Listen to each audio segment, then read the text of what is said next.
మహబూబ్ నగర్ జిల్లా నవాబుపేట మండలం అమ్మాపూర్లో మహిళ హత్య కేసును పోలీసులు ఛేదించారు. నగలు కాజేసి అప్పులు తీర్చేందుకు స్నేహితురాల్ని హత్య చేసిన మహిళను పోలీసులు అరెస్టు చేసి రిమాండ్కు తరలించారు.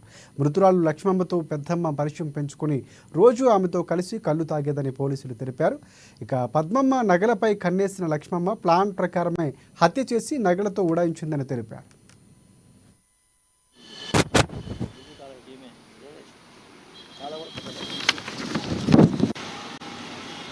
అని చెప్పి మాకు దరఖాస్తు ఇస్తే మా సిఐ గారు ఎస్ఐ గారు అందరు పోయి ఆ కేసు ఇన్వెస్టిగేషన్ చేయడం జరిగింది. చేసేటప్పుడు అంటే గుర్తు తెలియని వ్యక్తి హెడ్ ఇంజరీ అయింది, ఆమె చనిపోయింది. ఇన్ని రోజులు ఎంక్వైరీ చేస్తే లాస్ట్ కు ఎంక్వైరీలో తేలింది ఏంటంటే ఈమెకు ఒక ఫ్రెండ్ ఉంటది, చనిపోయిన లక్ష్మమ్మకు ఒక ఫ్రెండ్ ఉంటది, ఎవరు పద్మమ్మ ఫ్రెండ్ ఉంది. ఆమె అంటే ఇద్దరు కలిసి అప్పుడప్పుడు సేమ్ ఏజ్ గ్రూప్ మందు అంటే కళ్ళు తాగే అలవాటు ఉంది ఇద్దరికి. ఆ రోజు కూడా ఇంట్లో కళ్ళు సీసా ఒకటి ఉంది. ఆ రోజు కళ్ళు సీసా తప్ప ఎలాంటి ఆధారం లేదు.